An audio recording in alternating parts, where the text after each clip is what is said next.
Denis Villeneuve's Dune is a film that was highly anticipated by many, including myself. I actually think Denis Villeneuve is a very good director. Arrival was a fantastic piece of sci-fi. Sicario was a great crime movie. Prisoners, probably one of the most compelling films you'll see maybe ever, the last 20 years, whatever you want to say. But I have to say, even though actually a lot of people seem to carry on the fanfare about this Dune and they're looking forward to the second part so much, I have to say, I actually think it underwhelmed me. And when I went back and watched it a second time, it doesn't hold up.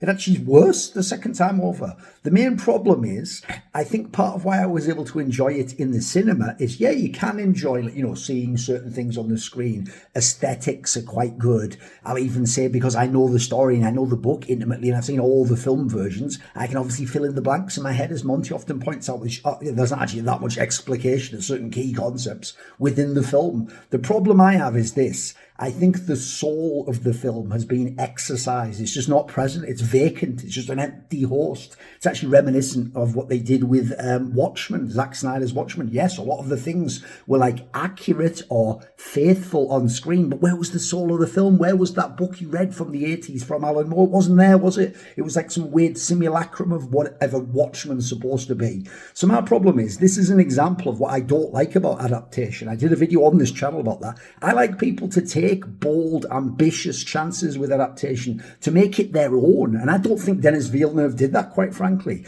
This is more like trying to be like a nerd and faithfully translate, except you're not translating, you're just directly making it exactly what the word. In fact, translation is the best concept, right? Think about Proust. You don't just directly translate from French to English. You try to capture the spirit of what he's saying and then use English words, vernacular, to get that message across, to translate it, not to just literally make it what it is one for one. And so I wish they'd just tried other things and done more unique things with this, but it didn't either. It wasn't experimental and it wasn't super close to the original. It just met somewhere in the middle and kind of fell into a no man's land for me.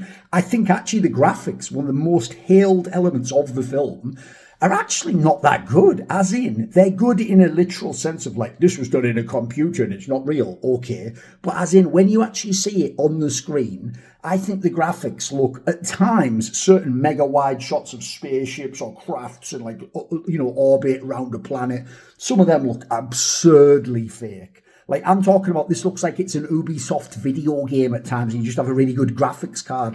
That takes me out of the film, actually. I'd almost rather you did it with models and stuff and then I can just let the suspension of disbelief make me not have to look at the ledges. This, in some way, it triggers an uncanny valley thing. You know it is amazing graphics, but your brain knows nothing on that screen's real. It's all just a green screen. And whenever that happens, look, there's movies where that doesn't always happen to me, but if I'm getting brought out of the movie like that, that's a bad sign for the film, in my opinion. I also think, despite everyone raving about the cast, I think some of these people were mega miscast. The Duncan Idaho casting is terrible, because if you ever did plan on doing the later books, which probably won't, like Children of Dune, especially God Emperor of Dune and any of the books beyond that, Duncan Idaho is basically the main character of the series, spoiler, and the most important character to get right, and you haven't nailed that with your casting. You have put some long-haired, meathead type bloke who's a jock, yeah, all right, mate, as Duncan fucking Idaho, who's going to later on become a really complicated one, who's got cerebral aspects to him, interesting sexual dynamics. Obviously he's an incredible thinker when he's a mentat and can age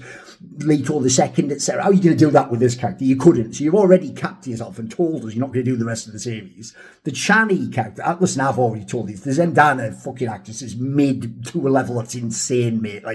I don't even get it at all. I don't get what anyone's saying. I think that's just crap casting. There's plenty of people, and by the way, it has nothing to do with race. You could cast plenty of people from different, obviously Fremen in theory is some sort of a stand-in for Middle Eastern people. There's plenty of people who are beautiful, could have had that role, or otherwise been just interesting actresses, right? I think Liette Keynes, that's just being woke for the sake of being woke. I think he actually sort of ruined that character to some degree. I don't think people will even get what the point of that character was from the way that was done in the show.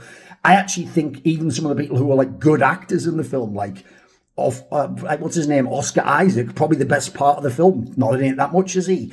Javier Bardem looks like he could have done a lot. By the way, he probably should have had a different role. By the way, maybe even he could have been Duncan Idaho, but he gets a role again with barely any talking lines.